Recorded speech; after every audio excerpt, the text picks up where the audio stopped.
Mais avant de vous inviter à suivre le conférencier, on ne va pas le présenter, hein. On va lever un petit coin du voile sur l'immensité de son parcours. Monsieur Lionel Zinsou, en tout cas, est franco-béninois.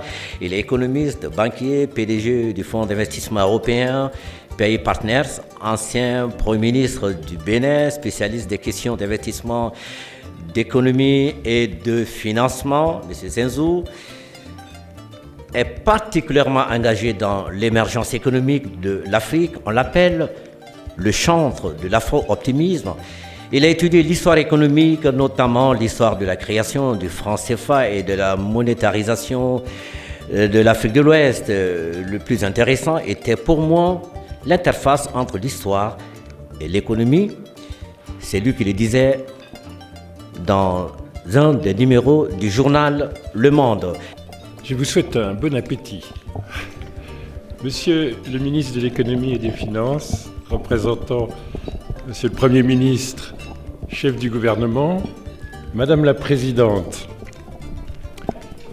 cher Docteur Diarra, Mesdames, Messieurs les ambassadeurs, les représentants des partenaires techniques et financiers, Mesdames, Messieurs les chefs d'entreprise, distingués invités, alors ça devient une habitude pour moi de vous rejoindre tous les 4 ans pour être à vos côtés simplement quelqu'un qui essaye d'introduire votre débat.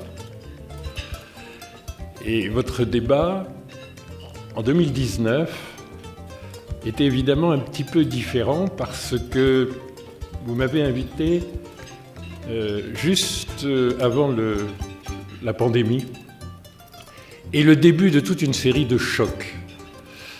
Et à l'époque, c'était plus facile d'être afro-optimiste parce qu'on était dans une période où l'ensemble de l'UEMOA avait des performances assez remarquables. Et nous voici maintenant ayant encaissé, si vous me permettez ce mot, une série de chocs très inhabituels. La pandémie, qui heureusement a affecté beaucoup moins qu'on ne le craignait les pays de l'UEMOA, et notamment le Mali, mais qui a quand même causé beaucoup de souffrance des personnes et beaucoup de dégâts économiques. La pandémie, mais d'une certaine manière, paradoxalement, la période de reprise très vigoureuse de l'économie mondiale a créé tant de pénuries et de difficultés qu'on a vu la logistique et toute une série de pénuries d'éléments essentiels du commerce international manquer. Et c'est vrai que, paradoxalement, on n'attendait pas que la reprise économique soit en elle-même une crise. Et on l'a ressenti de multiples façons. Le prix des containers, multiplié par 10 avant de retomber, des pénuries de toutes sortes, et des anticipations rationnelles de pénuries plus grandes, finissant par, au fond, impacter très fortement l'énergie, avec cette idée qu'on n'avait plus assez de gaz, plus assez de pétrole, dans un contraste inouï, si vous voulez. En avril 2020, il faut payer pour se défaire du pétrole qu'on ne sait plus où stocker, tellement il y a un arrêt de la demande. On passe à un moment donné à un prix négatif du pétrole. Et exactement 1 an après, on arrive à des niveaux presque historiques. Le record du prix du baril, 148 $ le baril, c'est le mois d'août 2008, mais petit à petit on s'approche. On est à 120, 125, 130. On a quand même été 1 an avant, 14 mois avant, à moins 20 $. J'ai du pétrole, je vais vous payer pour que vous l'achetiez. C'est un contraste d'une violence incroyable. Même chose pour le gaz, qui est à son plus haut niveau historique et qui reste. Mais il y a pire d'une certaine manière, c'est un choc dollar qui crée notamment dans les pays qui ont une monnaie un peu fragile, des effets d'inflation considérables. Donc, même par rapport à l'euro, donc par rapport au franc CFA, il y a une surévaluation du dollar qui apparaît et qui déséquilibre assez profondément nos économies. Donc vous avez un phénomène inflationniste de pénurie en période de surchauffe, avec des prix aggravés d'une surestimation de la devise. Et si vous êtes comme nos amis et voisins ghanéens, kenyans, nigérians, enfin beaucoup des pays du continent, avec une certaine incertitude, si je puis dire, avec une grave incertitude sur les comptes extérieurs et la résistance de la devise, vous êtes dans la situation où on se retrouve aujourd'hui, début mars, où la Banque centrale du Ghana a dit hier « Nous commençons à faire des progrès en termes d'inflation parce que le mois dernier, on était à 60,1% d'inflation sur un an et ce mois-ci, on n'est plus qu'à 59,9%. » C'est des choses à peine croyables. Et dans des pays aussi proches de nous, on ne peut plus acquitter son loyer avec la monnaie nationale. Il y a une dollarisation à toute vitesse, une perte de confiance. Et c'est l'enfant d'une reprise en surchauffe des économies. Donc quelque chose à quoi on ne s'attendait pas. Et vous ajoutez à cela une guerre en Europe. Et il y a des gens pour penser que la Russie ou l'Ukraine sont des petits pays. Alors on le compare à tel ou tel autre pays en disant au fond le PIB de la Russie n'est pas quelque chose qui déséquilibre le monde. Eh bien si en fait, parce que ce que les économistes appellent un petit pays, c'est un pays qui n'a pas la faculté de former les prix du commerce international. Mais voilà, la Russie et même l'Ukraine sont des pays qui ont la faculté de former les prix des grandes commodités. Alors pas toutes, enfin elles sont assez sensibles.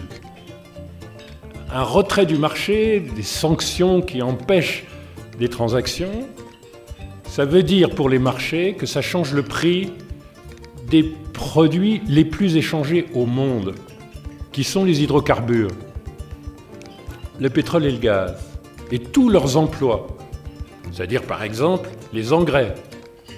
Et là, tout ça touche tous les pays. On a des sujets de récolte au Bénin, au Mali, parce qu'on n'a pas d'engrais. Et on n'a pas d'engrais à la fois parce que la logistique, ça c'est un effet de la surchauffe, est devenue très chère et saturée, mais on n'en a pas non plus parce que c'est devenu inaccessible en prix, parce que les engrais, ça demande de l'ammoniac, qui demande du gaz, et donc ils sont en très forte progression de prix. Donc ils sont inaccessibles et extrêmement chers, physiquement et financièrement. Bon. Donc ça, du coup, ça diffuse à tout le monde. Un autre domaine qui vient immédiatement après les hydrocarbures dans les statistiques du commerce international sont les céréales.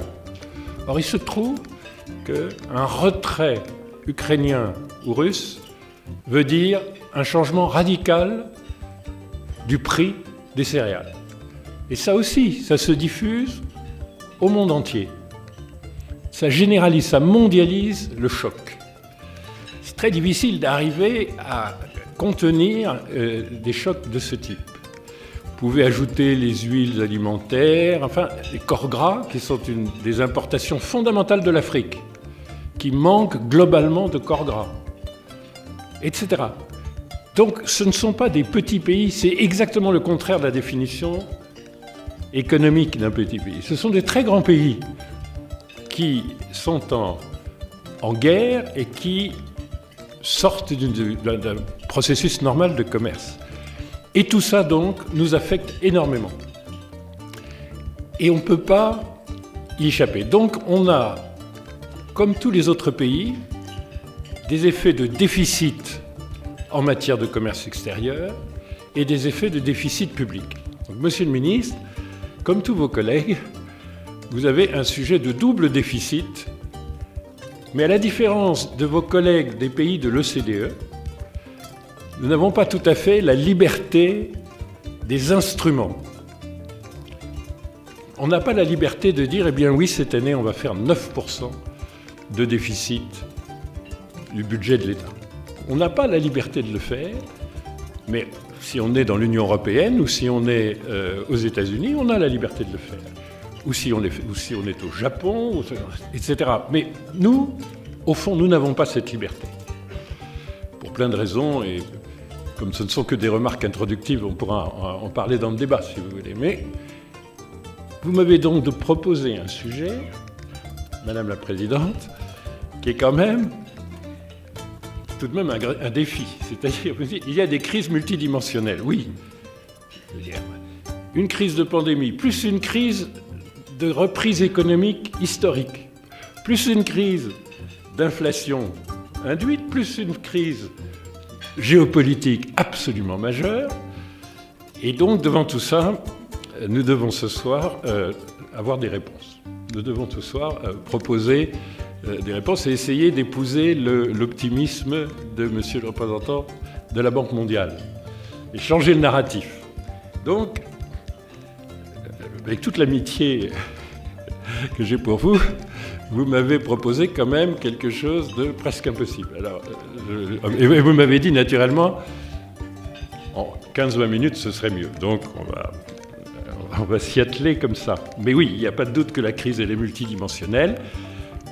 Ajoutons qu'il y a une crise dont on s'est aperçu petit à petit qu'elle touchait plus l'Afrique que les autres, sans qu'elle ait la moindre responsabilité, et c'est le changement climatique, où nous observons, alors en réalité plus en Afrique de l'Est encore, dans la Corne de l'Afrique, où là on est devant un drame humanitaire considérable, mais qui n'occupe pas beaucoup l'actualité en fait.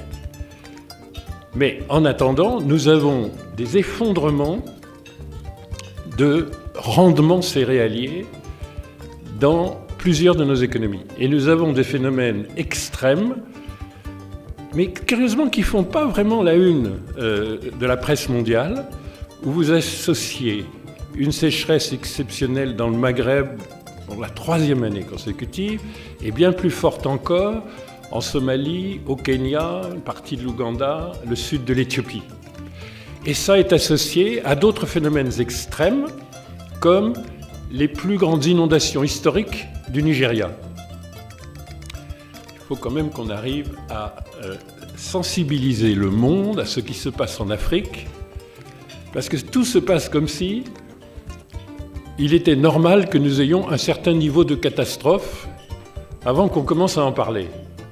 Je ne sais pas si vous vous rappelez des inondations catastrophiques d'une partie de l'Allemagne l'an dernier et d'une partie de la Belgique, mais l'inondation nigériane n'a pas ému grand monde en fait. Et pourtant, ce sont des dégâts considérables. Heureusement, il y a eu un peu d'intérêt pour le Pakistan, qui a subi des destructions inouïes.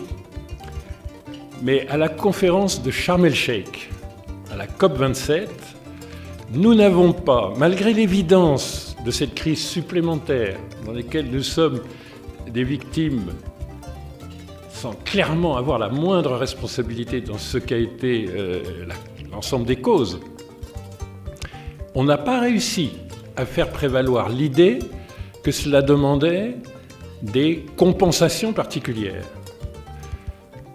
Et la fameuse problématique damages and losses, on vous a causé des préjudices, on va les indemniser, a eu un succès très faible.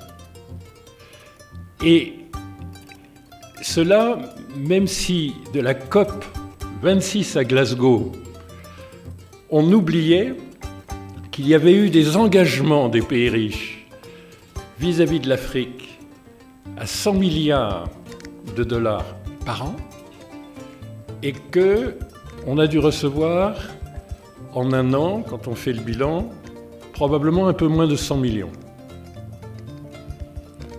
Et on commence à dire qu'il serait possible qu'on approche de 100 milliards, mais plutôt dans 3 ou 4 ans.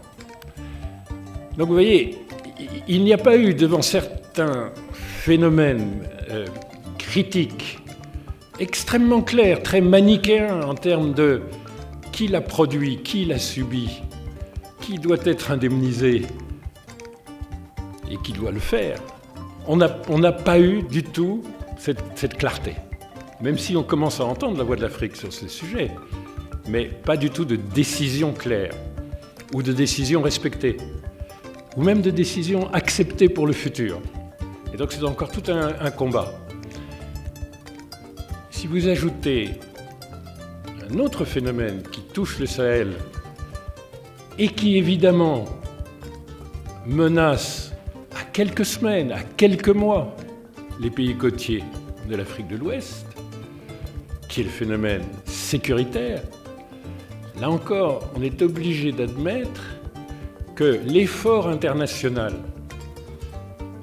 qui permettrait de donner de l'espace à nos budgets, qui permettrait de recevoir les équipements nécessaires, et financièrement une toute petite fraction de ce qui est mobilisé quand la guerre se passe entre des pays riches et très riches.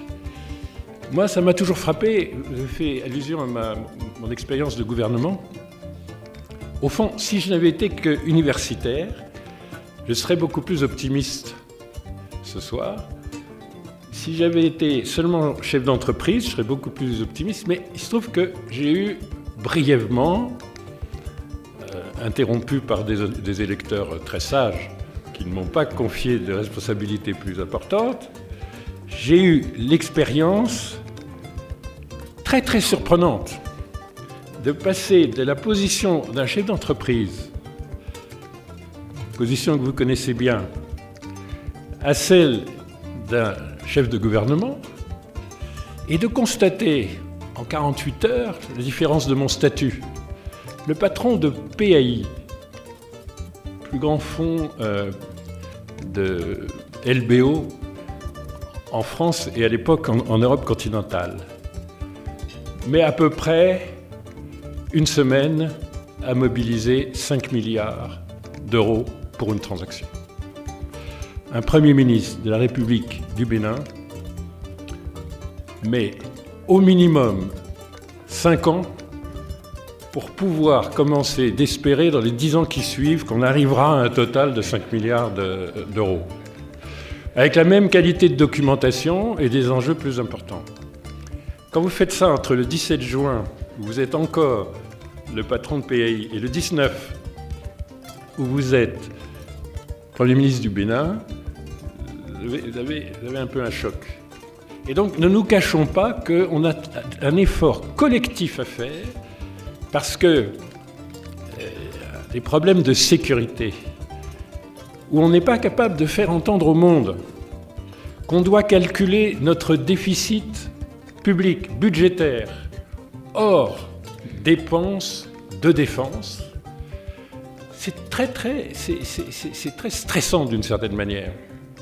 Moi, je respecte beaucoup nos jeunes frères qui sont dans des institutions internationales admirables. Mais quand je vois des gens qui ont la moitié de mon âge et qui disent « Non mais vous n'y pensez pas, on ne va pas exclure votre effort de défense du champ de votre budget. Et vous devez respecter une norme X de déficit budgétaire. » Mais je me dis, c'est quand même extraordinaire, parce que j'ai fait mon apprentissage de Premier ministre en regardant un de mes professeurs qui m'avait appelé à son cabinet, et que c'était mon professeur à l'école normale, c'est M. Laurent Fabius, donc j'ai regardé un Premier ministre agir, et après j'ai essayé, 40 ans plus tard, de pasticher un Premier ministre. Mais vous imaginez qu'on s'assied devant le Premier ministre de la République française et qu'on lui dise « Non, là, le Covid, là, tu fais 9% de déficit, c'est pas raisonnable. En fait, tu vas revenir à 3. Mais oui, mais en 5 ans, on a un quinquennat. C'est d'ailleurs l'engagement du président de la République française aujourd'hui, fin du quinquennat. Non, l'an prochain. Je me rappelle d'une note d'une grande institution internationale félicitant le Tchad, il y a de ça 3-4 ans, en disant « Et vous êtes revenu à un déficit budgétaire de 0,8% du PIB, un record mondial, alors que le Tchad était la clé de voûte de la sécurité de la moitié de l'Afrique centrale et de la moitié de l'Afrique de l'Ouest. » Bon, bref, donc j'arrête là-dessus. Il va falloir qu'on invente nos solutions, parce que personne ne les inventera pour nous. Et il va falloir qu'on les défende solidairement pour avoir une voix qu'on commence à avoir, je crois, dans les conférences internationales, parce que nous avons des crises qui ne sont pas qu'économiques, nous avons des crises dans lesquelles nous avons une certaine responsabilité, mais quand même franchement extrêmement faible. Et donc si on veut trouver des leviers, il faut les trouver ensemble.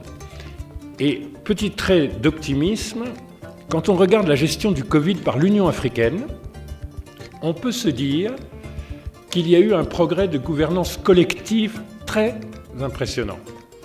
En général, inaperçu, mais me semble-t-il très impressionnant.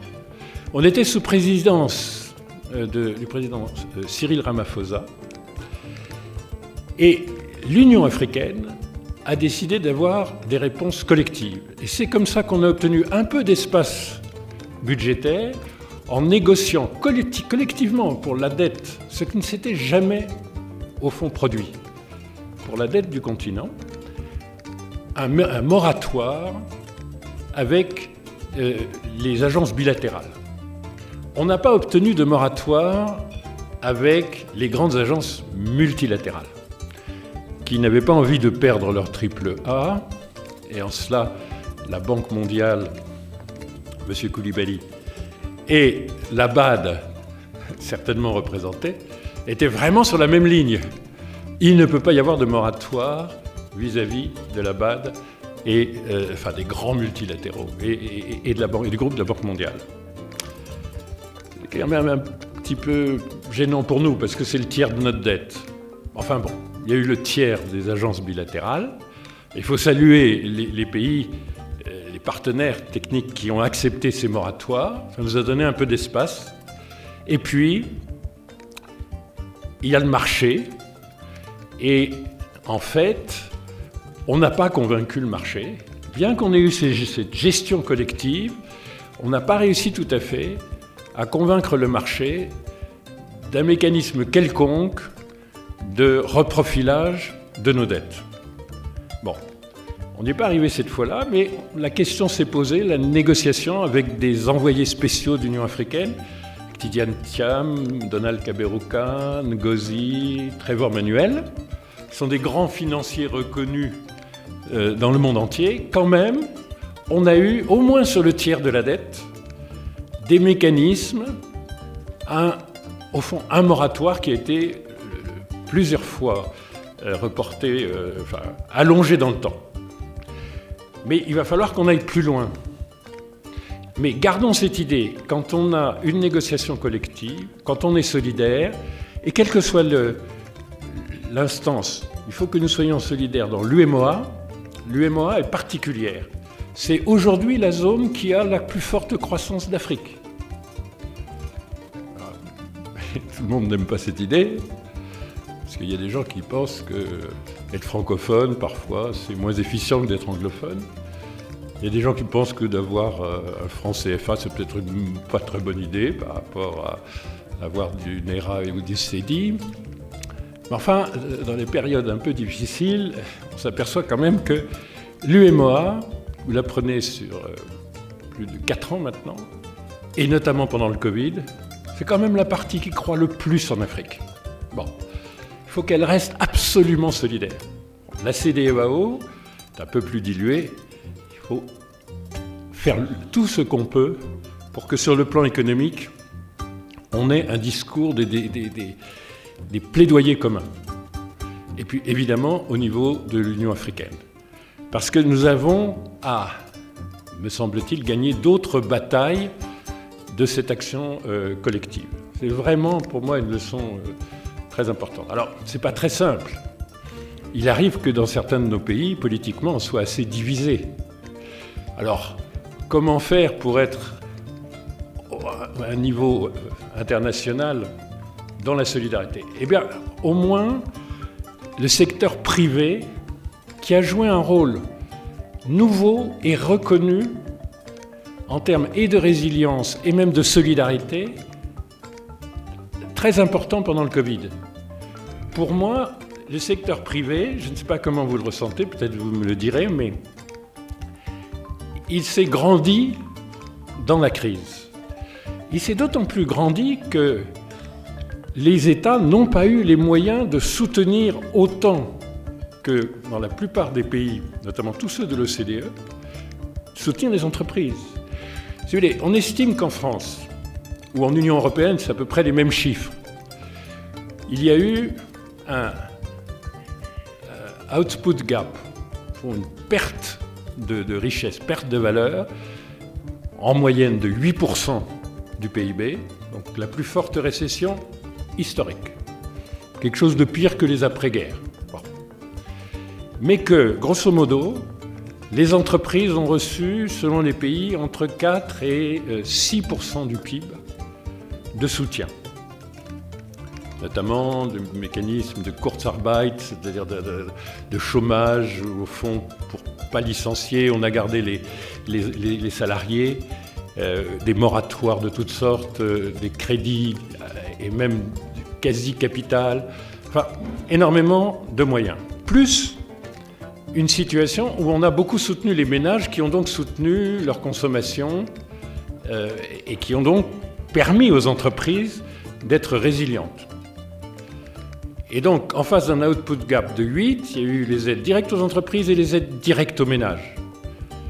En France, qui est fait un peu mieux que les autres pays de l'Union européenne, le pouvoir d'achat du revenu disponible des ménages a augmenté pendant l'année 2020. C'est-à-dire, le pays était en récession et le pouvoir d'achat des ménages était en croissance de 2%.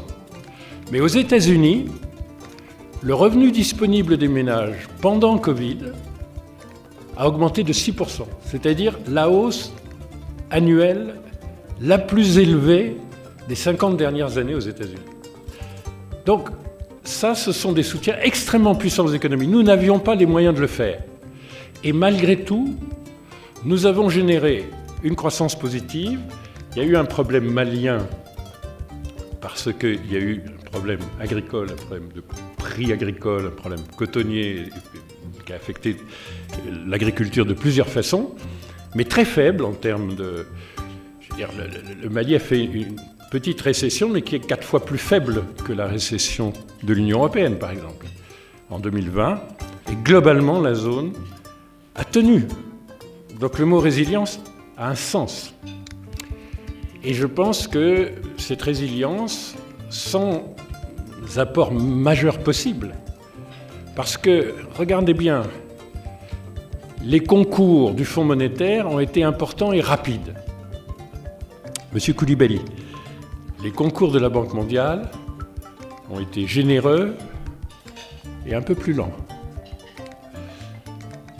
Le Fonds monétaire international a, sur suggestion, une invention de Donald Kaberuka, un vendredi d'avril, convaincre le président Macron et Madame Merkel, en visioconférence, de faire une émission de DTS de 650 milliards, calculée par les Africains, pour en avoir au moins 33, qui est notre quota, et qui est la réédition d'un accord Donald Kaberuka, Dominique Strauss-Kahn, que le FMI a mis en œuvre en 2009. Mais ceci était une réponse au Covid, pour tenir et repartir. Et en fait, c'est arrivé un peu tard. C'est-à-dire, les 33 milliards sont arrivés, Monsieur le Ministre, dans vos caisses, je pense, le 23 août 2021. Mais ce n'est pas tout à fait dans vos caisses, Monsieur le Ministre. Ils sont arrivés à la Banque centrale. Et les banques centrales en ont eu une gestion prudente, mais un peu lente. Ce qui veut dire qu'en pratique, ce transfert très important, qui devait être triplé en passant à 100 milliards par des allocations volontaires, en réalité, sont aujourd'hui, sous le contrôle du Fonds monétaire international, en train d'être orientés, mais en pratique, en fait, ça n'aura pas servi à la reprise post-Covid. La reprise post-Covid, elle a été nourrie dès le mois de mars 2020 dans les pays riches. Elle est en train de se dépenser, mais on est en 2023. Donc vous voyez, il faut absolument dire ces choses. Il faut les savoir et il faut solidairement, petit à petit, imposer quelque chose qui ressemble à de l'équité, quelque chose qui ressemble à de la justice. Moi, j'ai été très frappé. Je crois que je vous ai dit ça ce matin, Monsieur le Ministre, mais vous voyez, l'aide publique au développement, elle nous est indispensable. Elle doit être de quelque chose comme 60 milliards qui vont à l'Afrique par an, de dollars. L'ensemble des aides des pays les plus riches, de l'OCDE, c'est 190 milliards. Mais la décision dans la nuit, il y a 48 heures, de donner de la liquidité au Crédit Suisse, ça a pris quelques heures, c'est quand même 50 milliards. Et vous verrez, ça ne suffit pas. Donc ça va être beaucoup accru dans les jours qui viennent. Et puis, des petites banques régionales spécialisées qui avaient des petits problèmes ont reçu une garantie limitée sur leurs dépôts.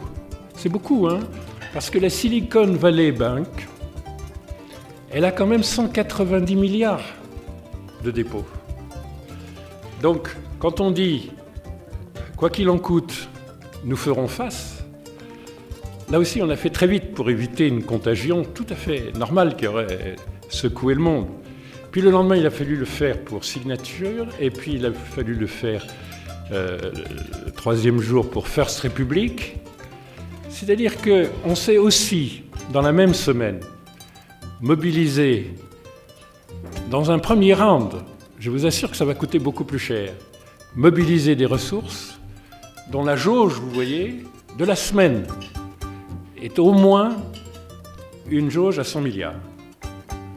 Donc, soyons bien conscients, c'est pas du tout se victimiser, mais il existe des réponses. Madame la Présidente, vous m'avez proposé ce défi, oui, mais il y a des gens qui arrivent à résoudre les crises multidimensionnelles avec des réponses rapides, ciblées, très fortes. Nous avons une espèce de droit à le faire. Mais pour l'instant, il faut faire le plaidoyer de ce droit. Ça va être très important dans les mois qui viennent. Je vais aller plus vite en disant pourquoi quand même je pense que nous faisons des grands progrès à condition d'agir ensemble.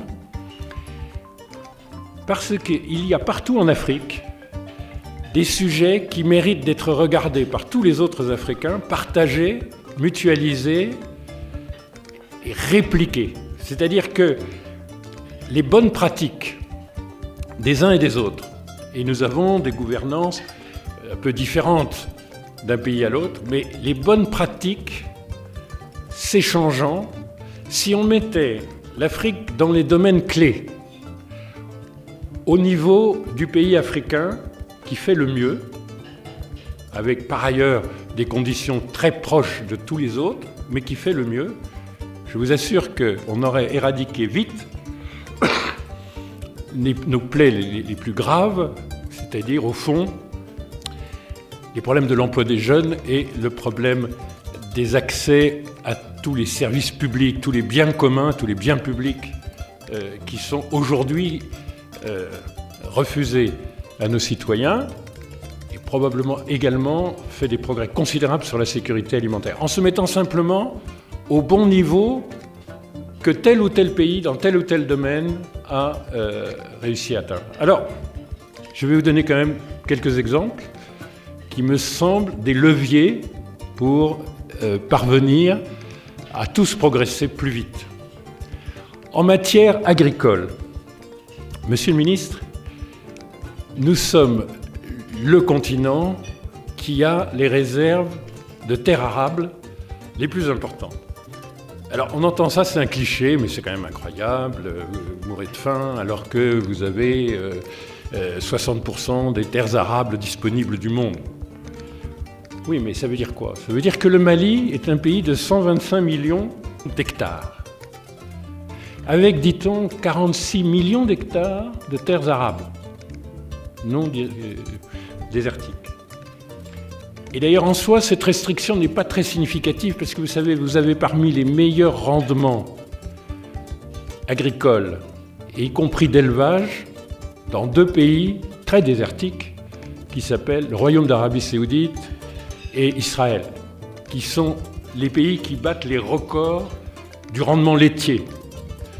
Il y a un niveau de richesse et de capacité de mobiliser de l'énergie qui vous permet, y compris, de donner un destin agricole au désert.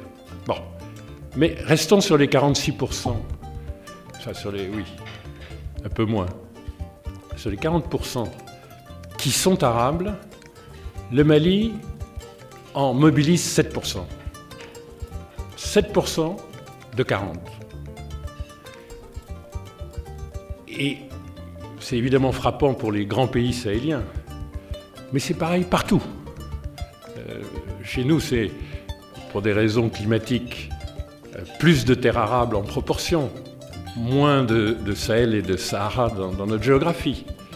Mais on a exactement cette sous-utilisation d'une ressource quand même première et majeure.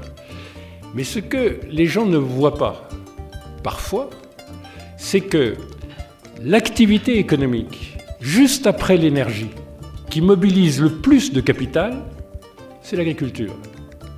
C'est pas de chance. Parce que ce qu'on a le moins, c'est du capital. Un jour, j'ai eu un petit différend public avec le directeur général de la FAO. J'ai beaucoup de respect pour la FAO, n'est-ce pas, surtout si elle est représentée dans cette salle.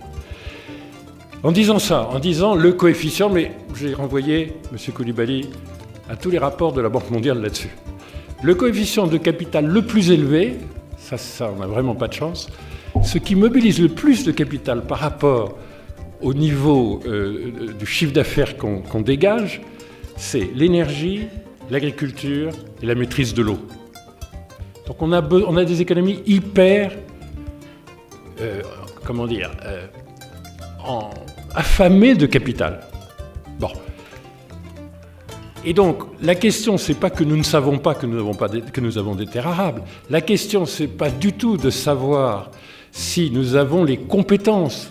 On nous renvoie en permanence à renforcer vos capacités, vos agriculteurs, ils ne savent pas faire du rendement, ils ne savent pas grandir. C'est absurde, c'est complètement faux. Ce qui nous manque, c'est du capital pour l'activité qui en demande le plus. Et donc on a une réflexion à avoir. Et certains pays ont cette réflexion, si vous voulez. L'Éthiopie a fait de la croissance à 2 chiffres pendant 10 ans grâce à une révolution agricole. Le Nigeria, sous la conduite du ministre Adesina à l'agriculture, a redressé brutalement l'agriculture par des méthodes qu'on peut parfaitement répliquer et qui sont notamment de décentraliser vers les agriculteurs et surtout pas de garder de façon centralisée et en faisant confiance au secteur privé toute l'aide qu'on peut apporter aux agriculteurs qui sont beaucoup moins subventionnés dans nos pays que partout ailleurs. Néanmoins, il y a des concours, leur donner la liberté de les utiliser efficacement. Il a utilisé la monnaie numérique, il a mis en place des subventions complètement décentralisées en laissant ensuite aux agriculteurs nigérians la faculté d'aller acheter eux-mêmes au moment où c'était opportun et non pas toujours trop tard. Au Bénin, et je confesse vraiment nos péchés, on s'arrangeait régulièrement pour faire la moitié de la production du coton du Mali simplement en approvisionnant en engrais, en insecticides, voire en semences, les agriculteurs un mois trop tard par rapport au moment des semis. Vous avez besoin d'une extrême flexibilité, d'être complètement prêt. On ne l'était pas. Et il y a encore des pays où on ne l'est pas.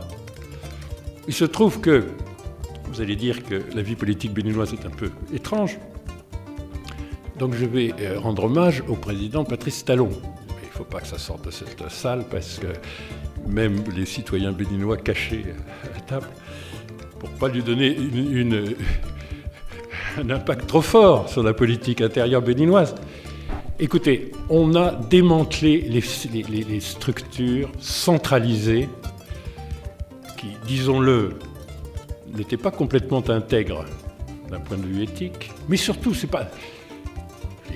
ça existe dans beaucoup de pays, mais surtout très inefficaces. Des bureaucraties qui, en réalité, il faut faire très attention aux structures d'assistance de la paysannerie qui sont moins efficaces que les paysans. Alors ce pari-là, qui a été fait au Nigeria, a eu une efficacité mais très considérable. En 2 ans, vous avez eu 50% d'augmentation de la production agricole au Nigeria et une marginalisation. Aujourd'hui, les hydrocarbures, dans l'économie du Nigeria, ça représente 18% du PIB. Et l'agriculture, c'est presque le double.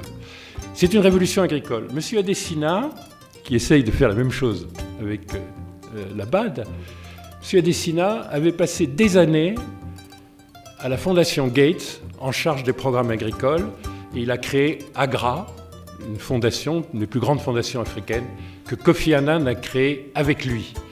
Donc si vous voulez, on sait faire en réalité des choses qui libèrent de la capacité d'action. Regardons l'Éthiopie, regardons le Nigeria sur ce plan. Je vous assure, il faut se mettre au niveau des meilleurs dans chaque catégorie. Regardons quand le Bénin défait quelque chose qui était mal fait, il passe de 360 000 tonnes à 800 000. Mais pas un temps fou, mais 3 ans. Et puis, il reste à ce niveau. Alors, je salue le Mali qui est en train de reprendre sa première place. Mais regardez ce que les meilleurs élèves de la classe africaine ont fait avec leurs propres moyens. Et oublions les balivernes. Donc, le directeur général de la FAO, je dis tout ça, je dis, comprenez, on n'a pas de capital, l'agriculture, ça demande beaucoup de capital.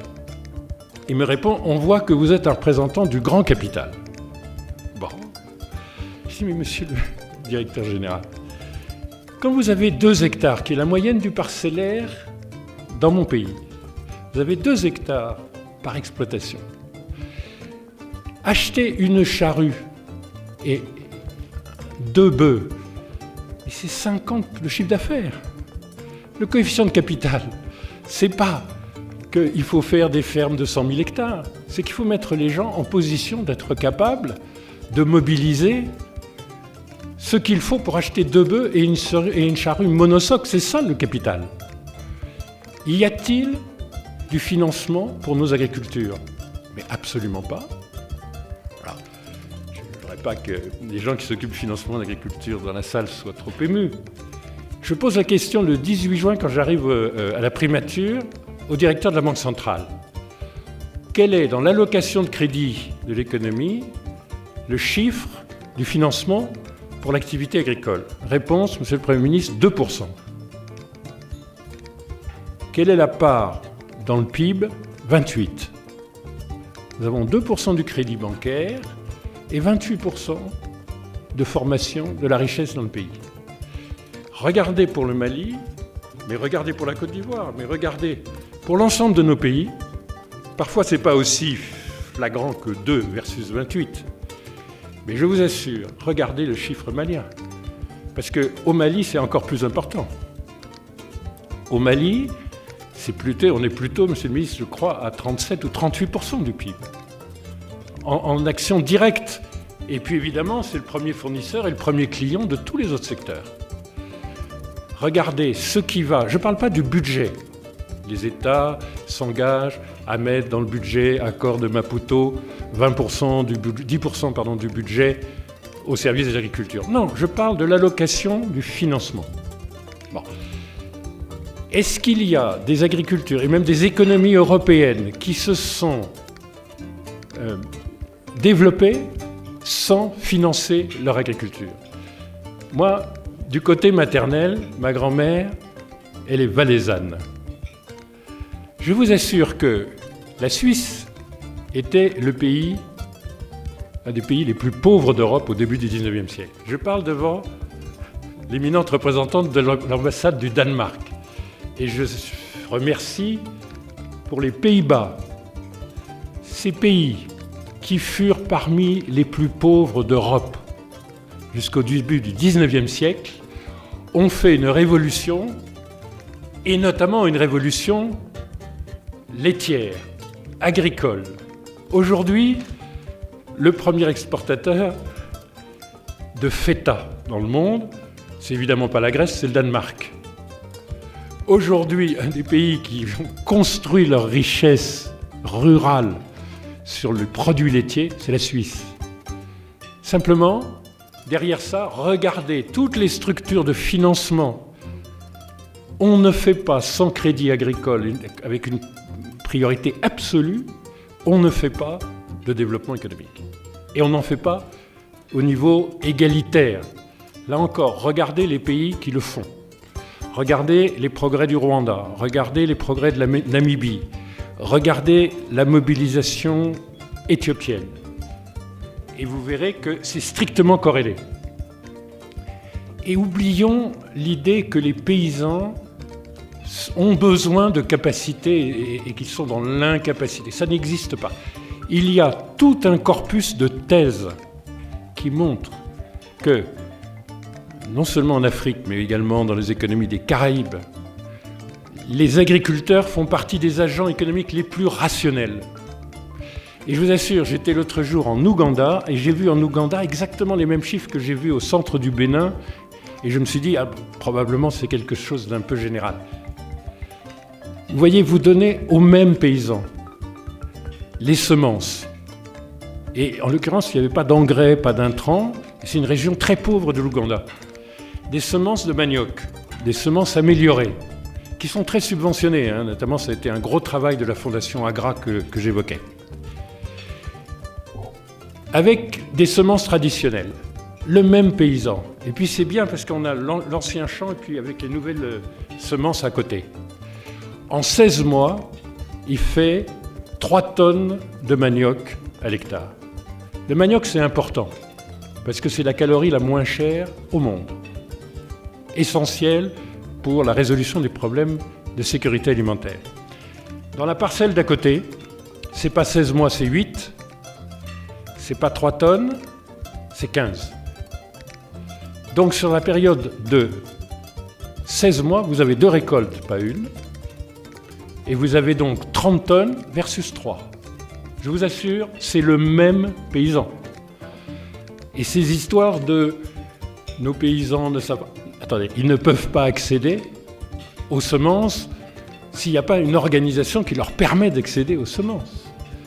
Et il faut avoir la capacité de s'endetter parce que c'est une culture annuelle ou même une culture sur 16 mois. Vous avez bien besoin du fonds de roulement sur 16 mois.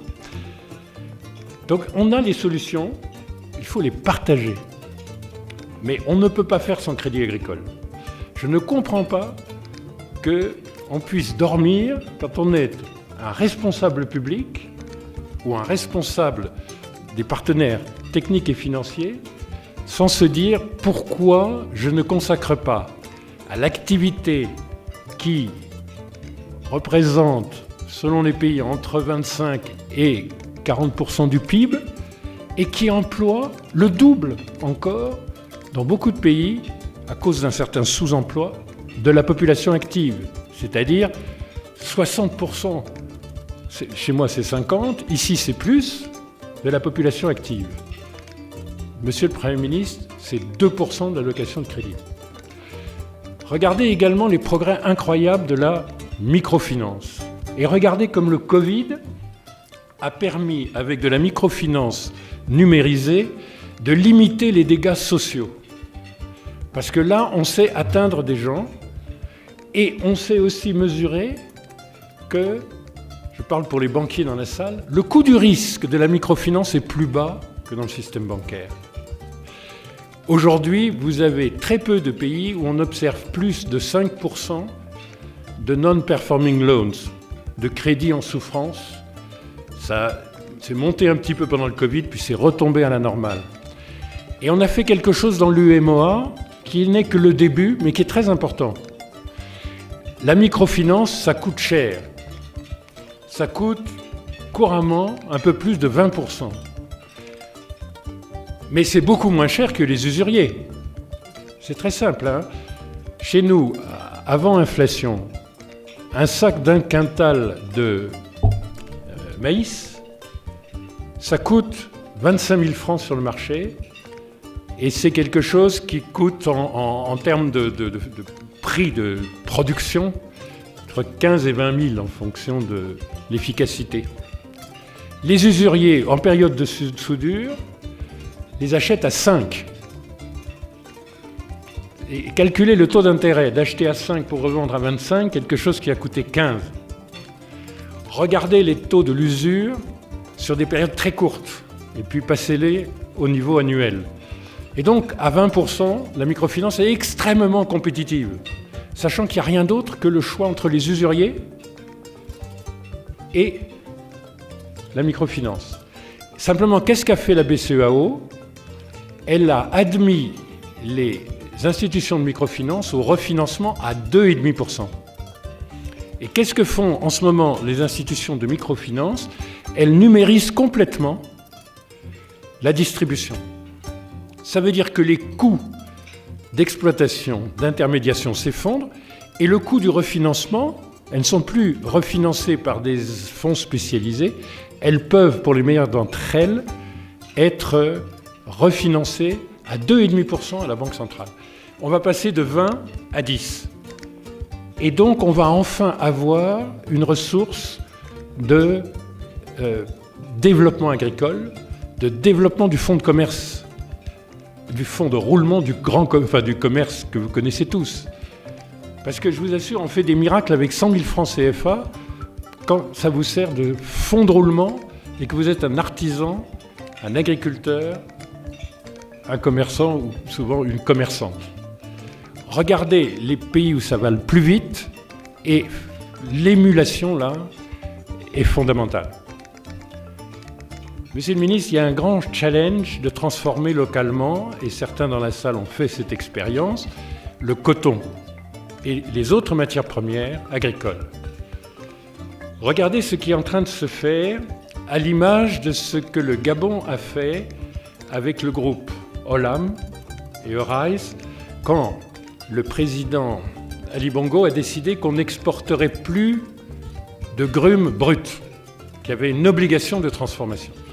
Ça a créé une richesse considérable avec une zone industrielle où les partenaires, il faut bien le dire, sont essentiellement chinois et indiens, et Olam, qui a financé tout ça, est singapourien, qui maintenant s'appelle Eurise.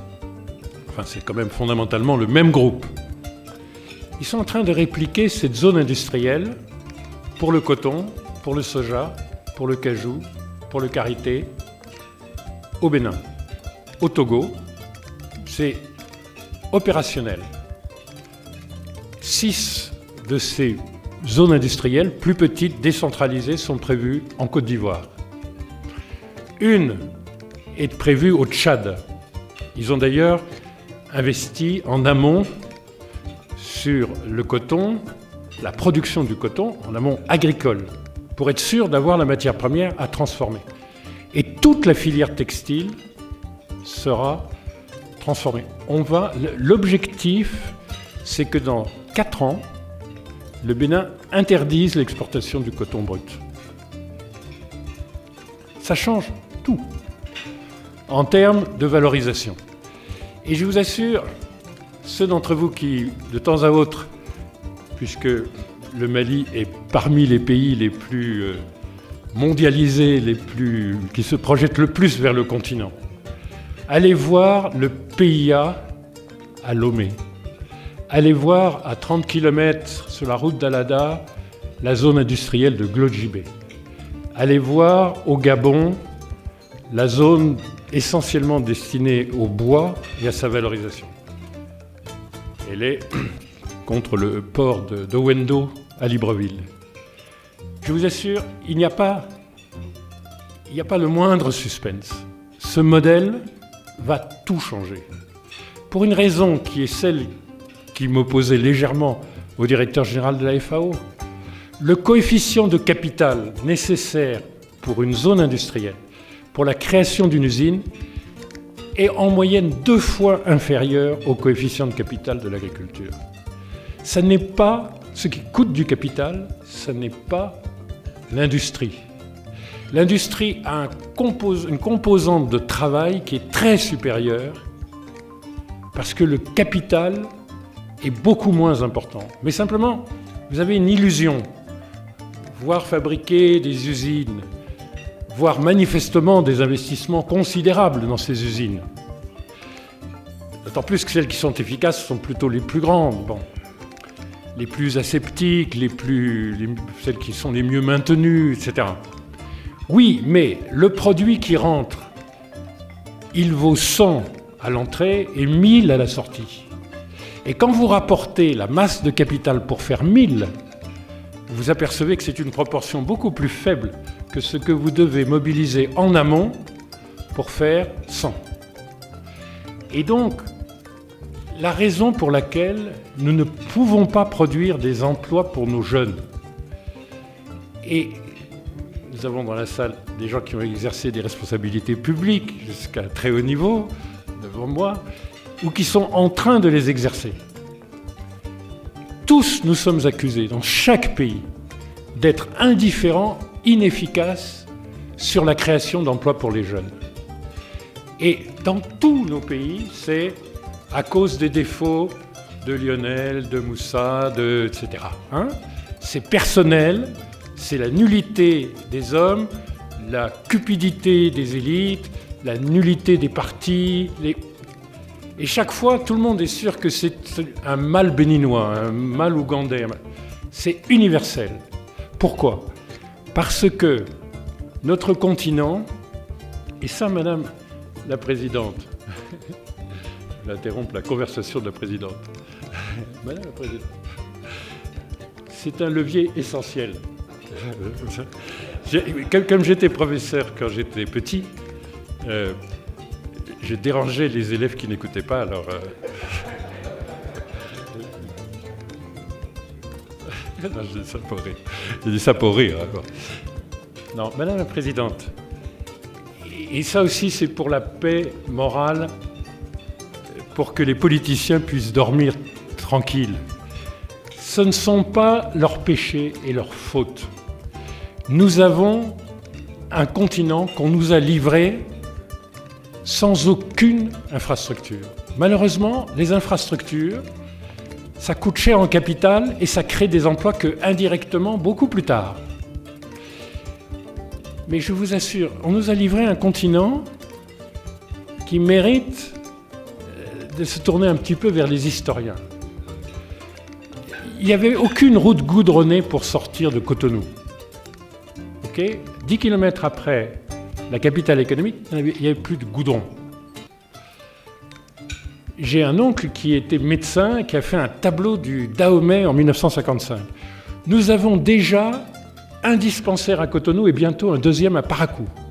Oui, il y a quand même 2 millions d'habitants, et il y a quand même 400 km entre les deux villes. Nous avons déjà un dispensaire. Quand j'avais 15 ans, je me baignais encore au port de Cotonou sous le wharf. Aujourd'hui, j'aurais beaucoup de mal à me baigner dans le port de Cotonou, parce que c'est une immense entreprise qui ressemble un peu à Singapour, un peu plus petit. Mais enfin bon, c'était quoi le port de Cotonou ? C'était un wharf de 400 mètres en bois, et au bout, une grue. Et on descendait les ballots des cargos sur la grande allée en bois. Et les paquebots On faisait monter également dans une chaloupe les passagers des paquebots, parce que ce n'était pas des ports en eau profonde, et puis la grue amenait en nacelle les passagers. Et nous, on se baignait dessous. Je vous assure qu'aujourd'hui, pour sortir les centaines de millions de tonnes de la production qu'on importe et qu'on exporte, c'est incroyable. De temps en temps, il y a des gens qui, pour se moquer de nous, disent « mais c'est quand même curieux, en 1960, sortant de la guerre de Corée, les Coréens avaient les mêmes indicateurs économiques que les Africains. Donc vraiment, les Africains, il faut qu'ils soient nuls, parce qu'aujourd'hui, la Corée du Sud, membre du pays de l'OCDE, est un pays très développé. Bon. Mais attendez, en 1960, oui, il y avait eu des destructions liées à la guerre de Corée. Enfin, il y avait des hôpitaux, il y avait des routes, il y avait des ports, il y avait des écoles. Mais je vous assure, il y a des gens qui ont la nostalgie du bon vieux temps d'avant l'indépendance. Où, par exemple, la qualité d'éducation était très bonne. Oui, mais enfin, il n'y a pas d'école. Il faut qu'on soit bien d'accord. Aujourd'hui, monsieur le ministre, je ne sais pas combien il y a d'enfants scolarisés, mais je vais l'extrapoler. Parce que comme vous avez à peu près 2 fois notre population, nous avons maintenant près de 5 millions d'enfants scolarisés. Donc je pense que vous devez en avoir 10. Mais à l'indépendance, il n'y en avait pas 5 millions, il y en avait un peu plus de 100 000. Et qui atteignaient la fin des écoles, la fin du cycle secondaire. J'ai trouvé les chiffres du recensement, c'est absolument passionnant. De 1961, c'était 3% d'une classe d'âge qui arrivait au baccalauréat et qui en général s'arrêtait là. Vous pourriez penser que les couloirs de notre université étaient un peu vides, mais on n'avait pas d'université. Vous non plus d'ailleurs. La Côte d'Ivoire non plus. Quand mon oncle a décidé qu'il y aurait une université nationale en 1968, les bailleurs de fonds se sont réunis et ont dit que ce sont des dépenses somptuaires. Pourquoi ? 1968. Parce qu'il y a une université de plein exercice, Cheikh Anta Diop, à Dakar. Ah oui. Alors aujourd'hui, sur le campus de l'Université nationale d'Abomey-Calavi, il y a 120 000 étudiants. 120 000. Vous imaginez ? Il n'y avait pas d'université à Bamako, il n'y avait pas d'université à Abidjan. Vous imaginez Cheikh Anta Diop, où on aurait envoyé 120 000 Béninois, 200 000 Maliens, 180 000 Ivoiriens, mais c'était n'avoir aucune vision prospective. De temps en temps, je me dis, mais pourquoi est-ce qu'on ne raconte pas cette histoire aux enfants, à nos enfants, qui trouvent que, bon, c'est quand même normal d'avoir des ports en eau profonde, des fermes solaires qui produisent 1000 mégawatts. Oui, on n'avait rien. Et donc, quand on n'a rien, et qu'on a une économie agricole, et que ces secteurs de l'énergie, de l'agriculture, des infrastructures, de la maîtrise de l'eau, c'est ce qui consomme le plus de capital, il faut avoir du capital. Or ça, on n'en a pas. Parce que vous qui êtes ici représentant le secteur privé, mais vous n'existiez pas. Le secteur privé, l'accumulation, comme disent les marxistes, l'accumulation primitive du capital. Mais enfin, la colonisation, ça n'est pas fabriqué, ça ne sert pas à fabriquer des élites capitalistes locales. On est bien d'accord. Pourquoi est-ce qu'il y a un patronat, Madame la Présidente, et un réao ? Parce qu'en 60 ans, petit à petit, par la compétence, par des processus d'accumulation à partir du secteur informel, qui est d'ailleurs, au fond, quelque chose qui nous a sauvés à plusieurs reprises, peut-être même aussi pendant le Covid. Mais il se trouve qu'on a petit à petit fait émerger, mais à la fin des fins, ce qui a fait émerger le plus un secteur privé, c'est les privatisations, par exemple. Avant privatisation, il n'y avait pas grand-chose dans nos pays qui permettent d'asseoir un secteur privé fort. Alors, moi je pense qu'il faut raisonner sur le capital. Est-ce qu'il y a des progrès sur le capital ? Pour moi, c'est vraiment, vraiment fondamental. Oui, il y a quelques progrès. Oui, il commence à y avoir une bourse des valeurs. Bon, vous allez me dire que la bourse d'Abidjan, c'est dommage qu'elle ne pèse que 2% de la bourse de Johannesburg, et que c'est dommage que la bourse de Johannesburg ne représente que 1% de la capitalisation de la bourse de New York. Donc on n'est pas encore des très grands joueurs. Enfin, il y a des marchés financiers. C'est mieux que de ne pas en avoir. 2, nous commençons à avoir des fonds de private equity et des raisonnements comme ceux qu'on a entendus dans la bouche de Paul tout à l'heure, de business angels. C'est-à-dire on commence à s'intéresser vraiment au capital. On devrait avoir plus de fonds souverains, mais on commence à en avoir au Maroc, ou des fonds de pension très importants, en Afrique du Sud, au Nigeria. On commence donc à avoir du capital investissement qui est relativement vibrant, mais encore dans 5 pays. L'Afrique du Sud, le Kenya, le Nigeria, l'Égypte et le Maroc. Avec ça, vous avez 90% du capital investissement. Nous, on est en retard. Mais si c'est possible au Maroc, c'est possible au Sénégal, c'est possible au Mali. Vous voyez, on a un venture capital incroyable parce qu'on a en effet des entrepreneurs, des créateurs de start-up et notamment des femmes créatrices d'entreprises de tech. Et ça, c'est un grand atout. Mais regardez qui les achète. Regardez toutes les licornes, entre guillemets, toutes ces entreprises qui, en quelques années, se sont mises à valoir plus d'1 milliard de dollars. Il y en a beaucoup au Nigeria, il y en a quelques-unes en Afrique du Sud. En règle générale, elles sont achetées par l'étranger et beaucoup par les États-Unis, pas mal par les pays d'Europe du Nord. C'est-à-dire que ce n'est pas certain qu'on arrive à les conserver, parce qu'on n'a pas une épargne longue, très organisée, et pas des marchés financiers où on pourrait les coter, parce que on ne peut pas faire à la bourse d'Abidjan une émission à 1 milliard de dollars. On ne peut pas. On n'a pas la profondeur. Donc vous voyez, il y a des prodromes, il y a les premiers signes qu'on commence à s'intéresser au capital. Mais malheureusement, la tradition des partenaires techniques et financiers, c'est de faire du don, ça c'est fondamental, et de faire de la dette. Mais l'equity, vous avez fait allusion, M. Coulibaly, à la SFI, et heureusement que la SFI existe, heureusement que Proparco existe, heureusement que, etc., que l'IFU existe, etc., enfin, je peux rendre hommage. Mais c'est encore très, très, très faible. Et surtout, ce n'est pas forcément endogène. Ce ne sont pas des instruments en capital. Et là, on est en train d'essayer de faire quelque chose chez Southbridge.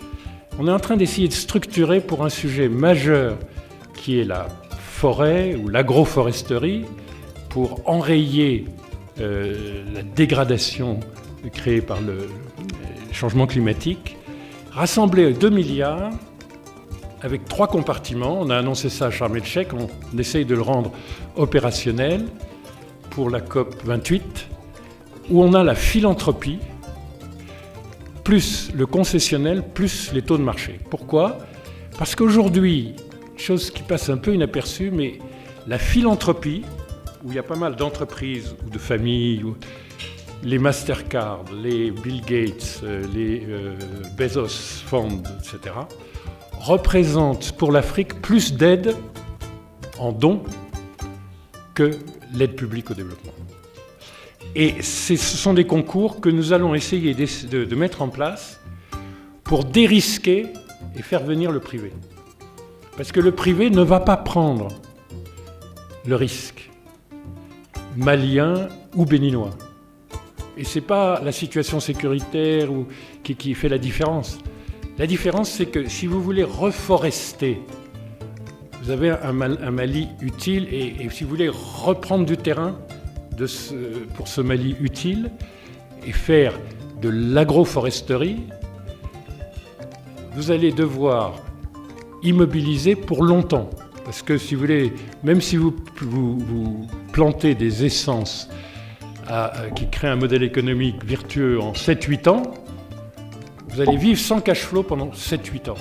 C'est un risque que les gens ne prennent pas dans le secteur privé. Ils le prennent En Scandinavie, ils le prennent dans les Landes, ils le prennent au Texas, ils le prennent en Australie, mais ils ne le prennent pas ni au Bénin, ni au Mali, ni nulle part en Afrique. Qui peut leur dire ce qui va se passer au Mali ou au Bénin en 2033, 2035 ? Qui ? En fait, personne ne peut vous dire ce qui va se passer en France ou en Australie en 2035, mais la perception, c'est que la France sera toujours la France, l'Australie sera toujours l'Australie, mais que le Bénin ne sera pas forcément toujours le Bénin. Et donc, on est obligé d'utiliser la partie de don pour prendre le risque qu'une partie des prêts ne soit pas remboursée.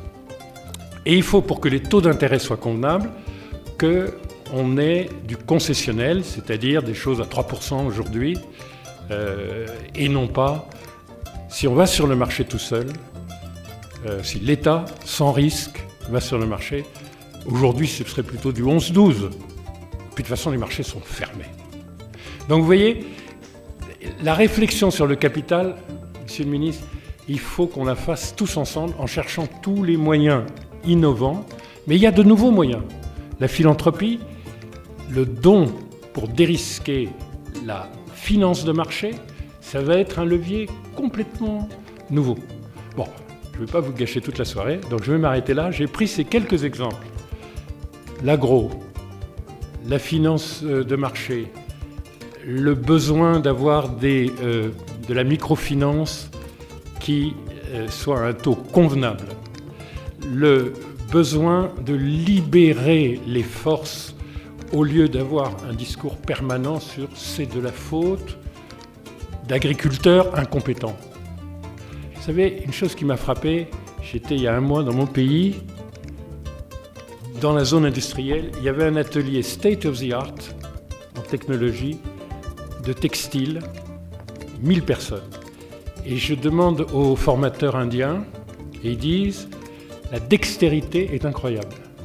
En 6 mois, on a des résultats de productivité de la main-d'œuvre du Bénin qu'on a obtenus en 3 ans en Inde et en Éthiopie. Alors j'ai pensé, bon, ben, il faut qu'on fasse plus que du textile, il faut qu'on fasse des composants électroniques, parce que quitte à saluer la dextérité. Je vous assure, nous n'avons pas de limite de ressources humaines. Je vous assure, nous avons tout ce qu'il faut. Regardez la qualité de nos migrants quand ils quittent l'Afrique. Vous savez, il y a une statistique qui est troublante, il va bientôt y avoir un débat sur une loi migration en France, c'est que dans les flux de migrants vers la France, en tout cas ceux qui ne sont pas clandestins, vous avez un niveau de formation plus élevé que la moyenne de la population active française. Pourquoi ? Parce que les gens âgés ont eu une formation qui parfois s'est arrêtée tôt et que les migrants sont beaucoup plus jeunes. Pas une qualité exceptionnelle, c'est juste que... Donc nous avons dans notre diaspora, surtout vous d'ailleurs, où nous avons ici, sur place, tout à fait les ressources humaines pour notre développement. Et je vous assure, c'est vraiment les mêmes paysans qui peuvent faire un multiplicateur de 10 fois, à condition d'être équipés d'un peu de capital. Et ça, vous trouvez ça sur toute l'Afrique. Donc moi, si j'étais McKinsey, par exemple, je prendrais, secteur par secteur, ce que l'Afrique fait de mieux. Et c'est là les leviers. Voilà. Le Rwanda a une capacité de mobiliser des ressources à travers le Rwanda Development Board comme personne. C'est ce qu'il y a de mieux. Le Maroc est capable de monter en puissance de renouvelables et a prouvé que le solaire et l'éolien est le moins cher au monde. Quand ils ont commencé il y a 10, 20 ans, Vision Royale, ça coûtait beaucoup plus cher de faire du solaire. Aujourd'hui, c'est l'électricité au coût de revient le plus bas. C'est le Maroc, c'est pas loin. C'est exactement les mêmes conditions, etc. Je vous ai parlé de la zone de Libreville, je vous ai parlé du manioc de l'Ouganda, je vous ai parlé de M. Adesina, un peu plus jeune. Je vous assure, la mise en commun de nos meilleures pratiques à chacun très facile à étudier, très facile à répliquer. Ça, c'est le levier pour sortir très vite, me semble-t-il, des crises multidimensionnelles. Je vous remercie.